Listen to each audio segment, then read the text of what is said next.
Welcome to the Dapper Gaffer channel. I'm Josiah. We're here at City Stage Studios in Rockford, Illinois, and taking a look at the Godox Knowled MG2400Bi, or Bi.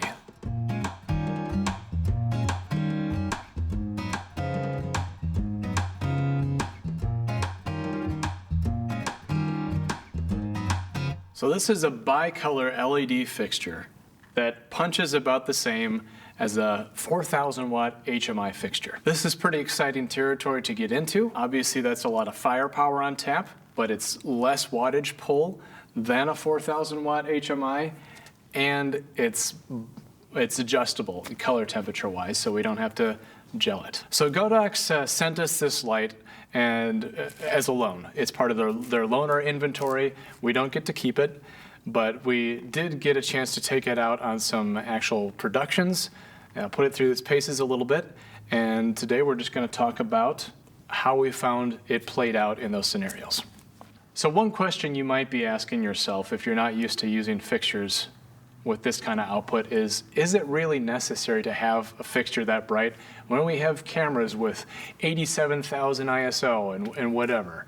Well, I would say that yes, it still has a very relevant place in the industry, you know, for a number of different reasons. But for instance, obviously lighting bigger, broader areas, but to pound through windows into a building, there's something about the volume of the light that comes into the room, bouncing off the floors, you know, the walls. It just fills the room with light in a way that you don't get out of a lower wattage fixture. You can get the kind of shafts of light, you can get patterns of light, you know, with smaller fixtures that'll work, you know, in your scene for you. But if you're just wanting to replicate what the sun does, where it just pounds light through windows and fills a room in a natural way, something like this is the direction that you ultimately need to go. So this is the configuration that it comes in, with this 45-degree reflector barrel on it. A nice feature about these lights is these pins here that read what accessory is mounted on there and can transmit power to accessories as well, such as a spotlight mount that they have for this big old thing. And safety-wise, it also knows, it's intelligently, when the cap is in place. If you try to fire that up, it's not going to fire up because those pins are telling me that we left the cap on there. So having a smart mount like that, I think, is a great idea, especially for high-powered fixtures like this. Now, a little bit of a nomenclature thing with the Godox Knowled series of fixtures is the G in the product name denotes that it has a G mount, which is a proprietary Godox mount. It's bigger, beefier, better built than a Bowens mount, but it is like a similar sort of idea. Their M series without the G does come with a Bowens mount on it. So that's one of the things that differentiates it. Another thing is that these are really built for the pro market. These are very beefily built lights. Now that comes with the cost of weight. This is a very heavy fixture, but honestly it is built like a tank, probably one of the best built fixtures that is out there. Like it is a very substantial build. I had this in the truck just sitting on the floor, had no qualms about stepping on it to reach something on the top shelf. In fact, I did, and it's just fine. Don't tell Godox. The yoke is removable by pushing that in and sliding that down on both sides. This fixture is rated to pull up to 2,600 watts. So since it has that kind of power draw, it's not something that you can just plug into a household circuit. You're going to need to find an alternate solution to power this thing. Today, we're in a studio where we have tons of power on tap at the wall, and we're just running a Bates cable to the light there, 60 amp Bates. So plenty of power available for this thing. In fact, we could power two of these off of this same lead, which would be a nice option to have. On location, we had an adapter made up to go to a 30 amp twist lock on a Honda generator. And then we adapted that to 60 amp Bates to get the power where it needed to go. I believe the fixture comes with bare ends, so you can kind of put whatever plug on it makes sense for your scenario. When the light was delivered to us, it did have a twist lock plug on it, and it actually come out of the inventory of a very large studio that we're not going to name, but this is clearly already had some time out in the field before us. Why don't we strike this thing up?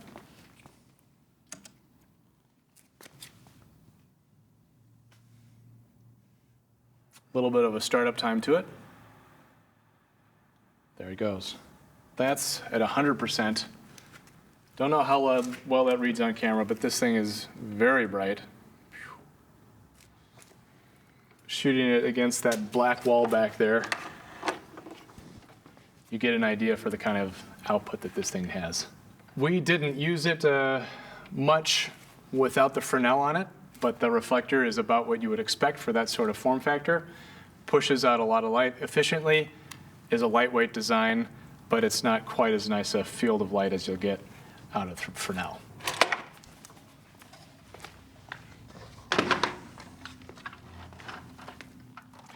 This light does put off a fair amount of heat.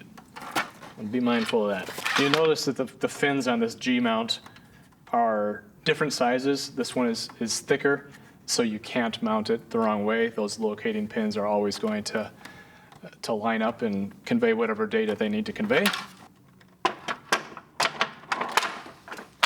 Just like that. Also comes with a set of Barndoors. This Fresnel was apparently dropped before we had it. There's a slight indentation on this side.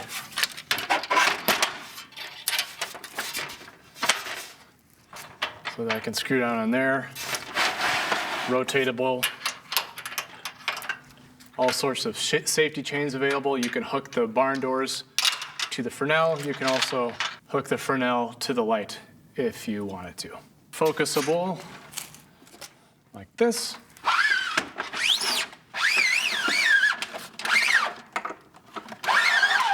We found that it focuses very easily without the Barndoors on there. With the Barndoors on there and that extra weight out the front, it does tend to bind a little bit more. And here we are, all opened up and spotted in, which leads me to one of the downsides of this light.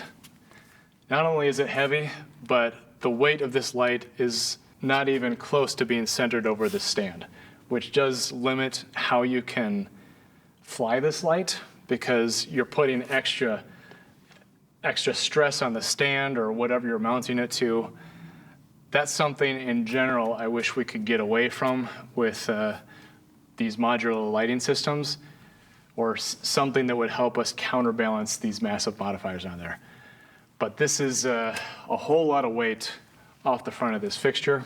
In our use, I tried to not use the Barndoors unless absolutely necessary, because they add that additional weight to the light, and it's further cantilevered off the end. Safety chain doing its job. Let's fire this thing up with the Fresnel on it. 45-degree beam angle at the wide end of this Fresnel, which is the same as that reflector we just took off. But it has obviously the ability to spot in.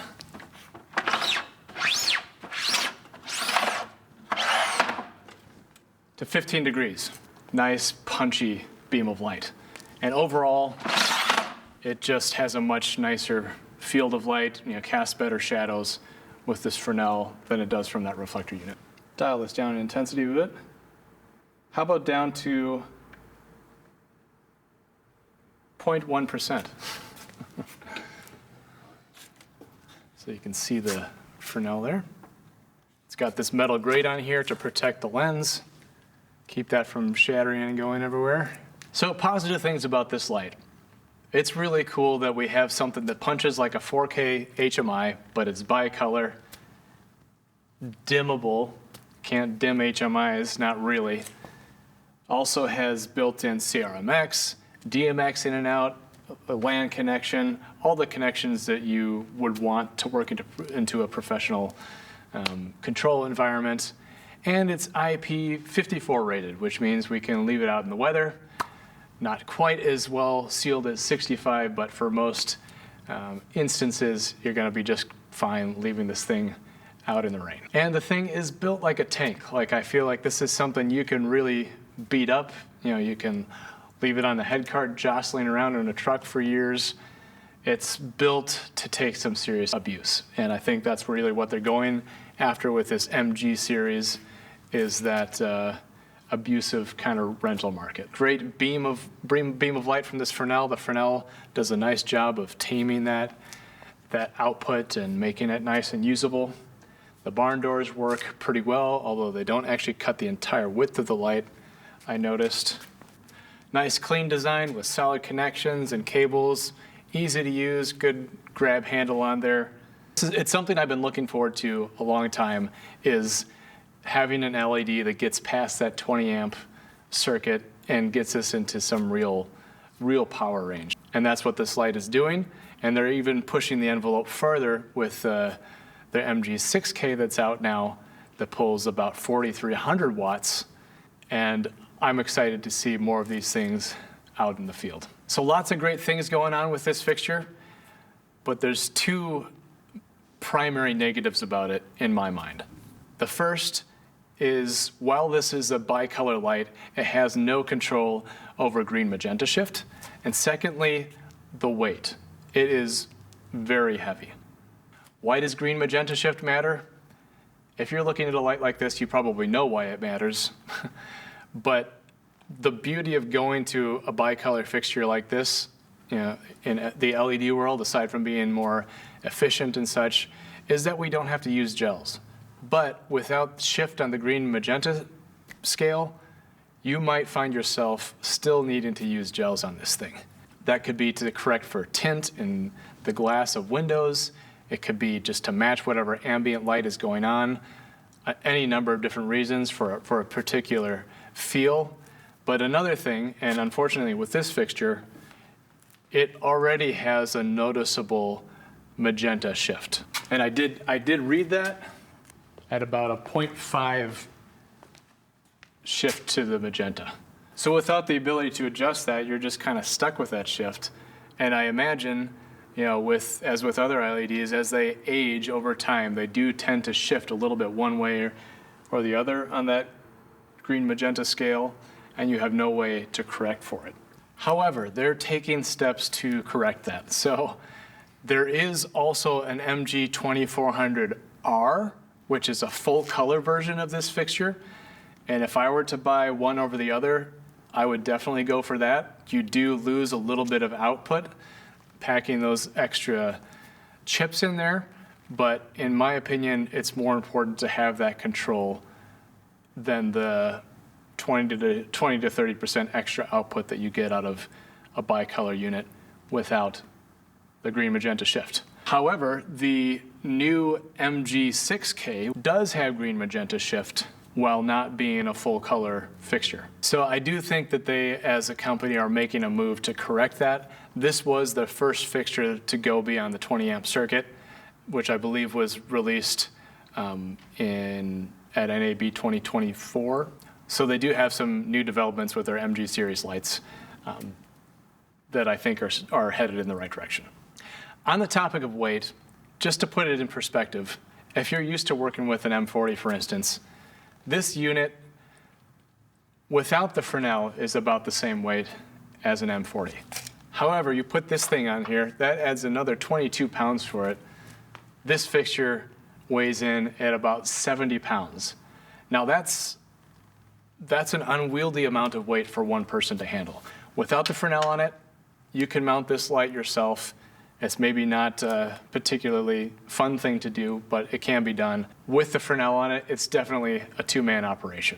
So with 70 pounds of total weight here, we're definitely in crank stand territory, not only from like the actual capacity of the stands, but practically lifting those things into place. We found, however, it is light enough to work on a lightweight crank stand, such as this one here, and found it actually to work pretty well with that.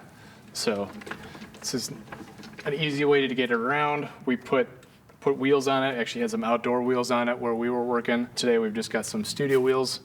And obviously if you take the Fresnel off, it'll be even easier. Without the Fresnel, I'd say you could probably get it on a combo stand in certain scenarios, but it is still 48 pounds. Yeah, 48 and a half pounds without the Fresnel on it. And compared to some of their competitors, There are other manufacturers that make a fixture that is in this same ballpark. One of them comes in about 15 pounds less. So that is something to keep in mind. Is the robustness of this design worth the extra weight? That's really up to you to decide. We do have a little behind the scenes footage for you that we took on some jobs just so you can kind of see it in use. So we'll let that roll. So see how much light we get bouncing off the floor that really helps make it feel more plausible that it's sunlight. You just don't get that out of a lower wattage fixture. And yeah, I'm liking it. It definitely feels more like I'm using a 4K, but it's pulling less power and it's bicolor. That's another Godox fixture there, F400. We'll release a review on that pretty soon too. It's a pretty frame. Okay. That is a pretty frame. Set, Chris? So that's been our experience with the light. It did what I wanted it to do, but it was pretty beastly to get into place, especially with the Fresnel on it. Cast a beautiful beam of light, definitely gives me that volumetric light that I was looking for. And you can just tell it's a serious fixture. This thing was not built to be a toy. I'm looking forward to seeing the continued development of this line of fixtures. They seem to listen to feedback from the customers, and I can only imagine that these are going to get better as they go along. Thanks, Godox, for giving us a bit of hands-on time with this fixture, and thank you for hanging out till the end of this episode. That's all we've got for today. We'll see you on the next one.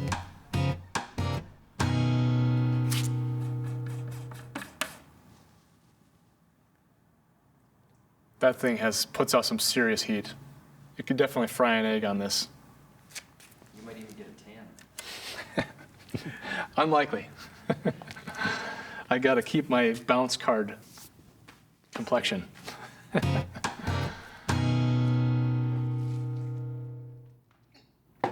Cut. Cut.